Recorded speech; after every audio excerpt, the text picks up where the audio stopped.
Entonces venimos con el tema de la democracia, el socialismo y su esencia absolutamente democrática. ¿Qué es el socialismo para usted ahora? Para mí, el comunismo, el que el propio Marx definió como comunista, como el comunismo. En esta Asamblea Nacional, mientras yo sea presidente, no tendrá derecho de palabra ningún diputado que no reconozca al compañero Nicolás Maduro. No le voy a dar el derecho de palabra, pueden meterse donde quieran. Chávez es democracia, Chávez es pueblo gobernando, Chávez es poder popular.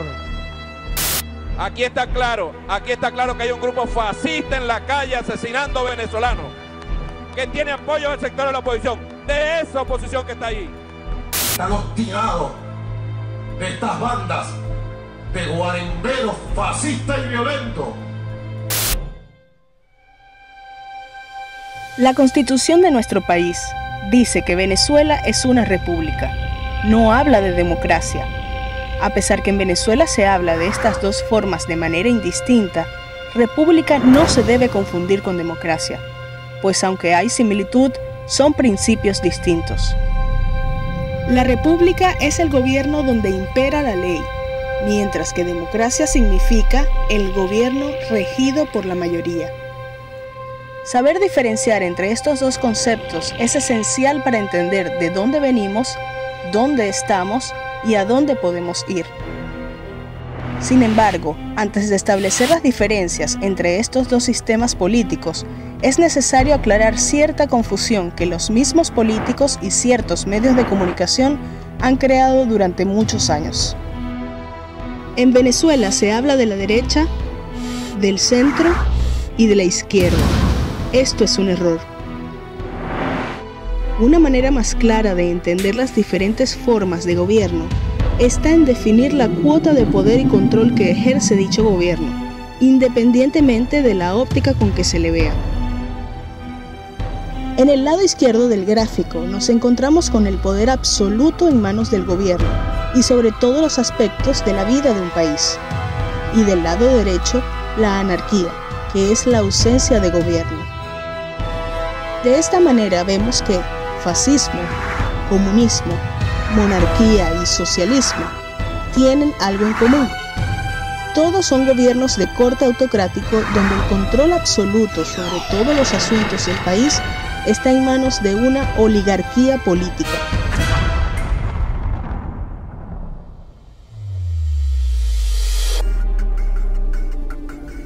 En una anarquía no existen derechos constitucionales y cada individuo o grupo de personas dependen de sí mismos para defenderse. Por ejemplo, no existen garantías cuando sales de tu casa de que puedas regresar a ella, puesto que no hay un gobierno o ley que asegure el derecho a la propiedad.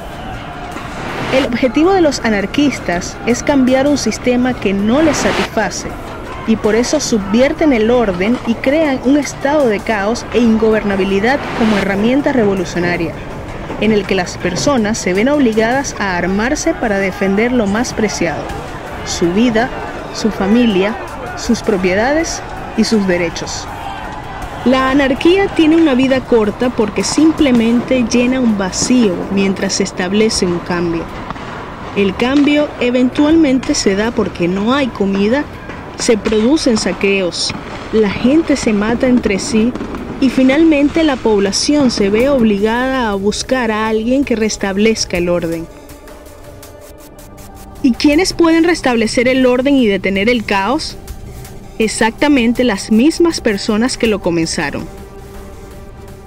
En Venezuela, el caos fue propiciado el 27 de febrero de 1989 por Hugo Chávez Frías y sus allegados, que luego fueron vistos por la mayoría como los capaces de cambiar la situación para mejor, y fueron electos democráticamente. Cuando pasó el desastre, comenzamos por los cuarteles a decir y a repetir la frase aquella de Bolívar: maldito sea el soldado que vuelva las armas contra su pueblo. Y lo empezamos a decir nos cayó la maldición de Bolívar. El padre Bolívar,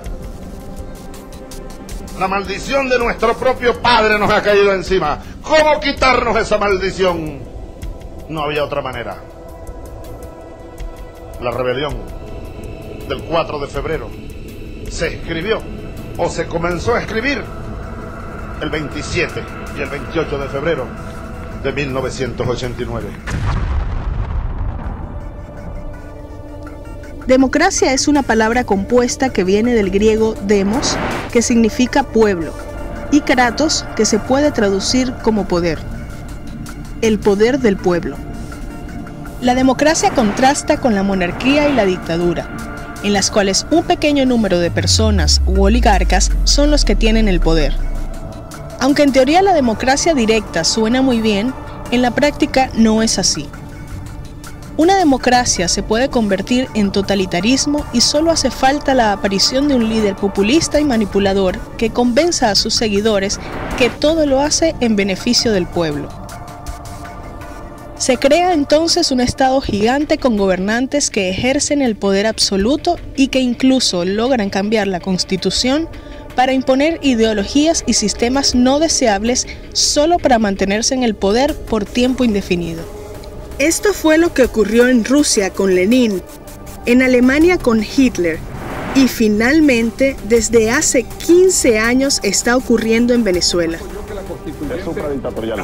¿Quiere que le conteste? Sí, como no, claro. Simple y llanamente, la constituyente es una entidad que tiene y acumula el poder supremo. La constituyente puede cambiarle el nombre a Venezuela. La constituyente puede cambiar el estado político de Venezuela. La constituyente puede eliminar la presidencia y reemplazarla por un gobierno colegiado.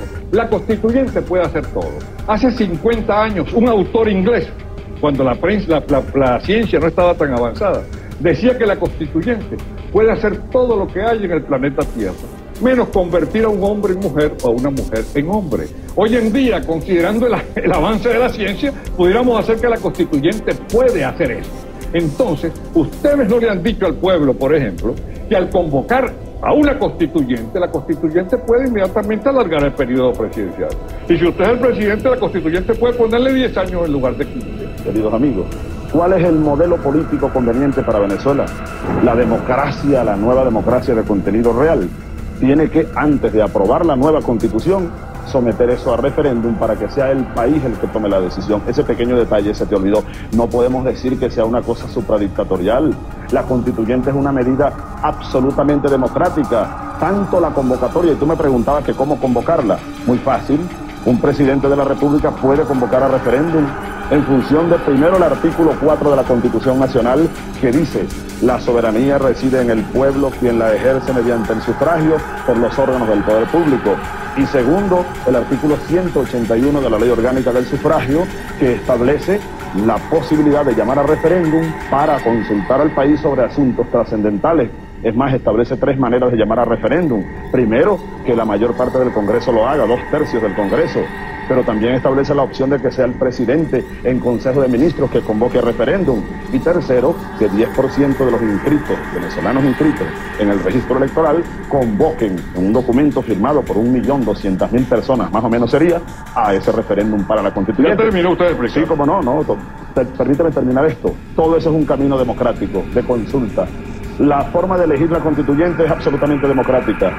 Y el trabajo de la constituyente, abierto ante el país, no es nada dictatorial. Primero que todo, no se debe engañar a la gente. El artículo 4 de la Constitución no autoriza ningún referéndum. El artículo 4 simplemente le garantiza a usted, a mí y a todos ustedes que para elegir, para estar en el gobierno, el único medio que tenemos es sufragio. Es decir, para estar representados nosotros en el Congreso tenemos que votar.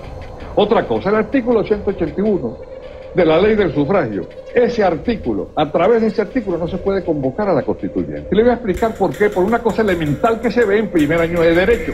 Nuestra Constitución establece cómo se modifica ella, y si la Constitución establece cómo se modifica ella, a través de ese artículo no se puede convocar a referéndum para cambiar la Constitución.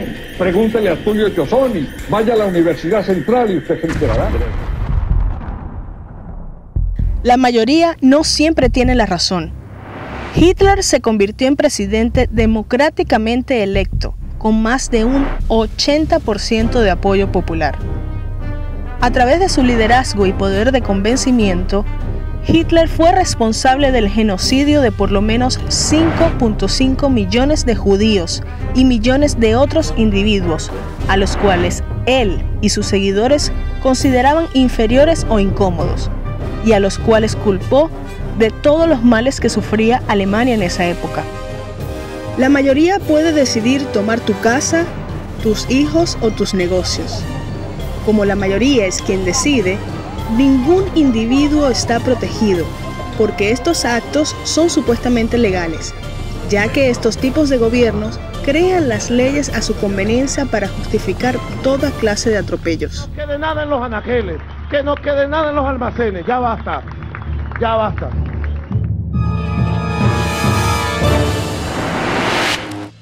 Entonces, la pregunta es, ¿cómo se controla un Estado gigante? ¿Cómo se protegen los derechos de cada individuo? ¿Cómo se asegura que todos tengamos voz? Es aquí donde tenemos a la República, que genera el tipo de gobierno que se fundamenta en el imperio de la ley mediante la Constitución. Se limitan las funciones del Estado mediante las divisiones de poderes. Un sistema que vela por los verdaderos intereses de la nación y protege la vida y los derechos individuales de los ciudadanos, aún en contra de la mayoría. Es imperante reforzar nuestra república mediante la creación de una constitución blindada a prueba de populistas de tinte dictatorial y que solo pueda ser cambiada mediante la aprobación de las 2/3 partes o del 66.66% de los congresistas. Nunca por mayoría simple. El estudio de la Constitución debe formar parte del programa de enseñanza para que la población la conozca y sea capaz de defenderla de gobernantes de corte autoritario. El reto de mantener estructuras fuertes y constitucionales nunca termina y debe formar parte del trabajo incesante de cada generación de venezolanos.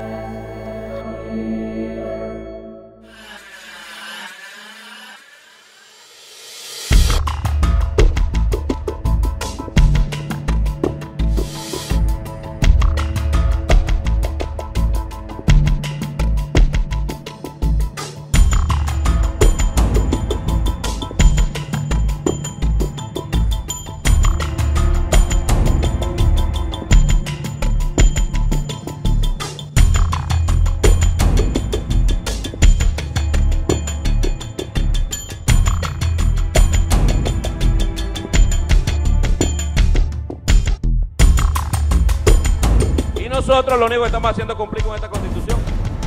Cumplir. Tendremos que llamar a María, porque aquí se está instaurando una dictadura con bases constitucionales. Definitivamente. Definitivamente. Sí, ante la cual no se podrá hacer nada porque todo está escrito en la Porque todo está escrito y es constitucional. Por ejemplo, fíjate que ya ahora es legal y constitucional, ¿verdad? La censura previa. Claro, claro. Ahora es legal y constitucional también que es un delito criticar a los funcionarios del Estado. Exactamente.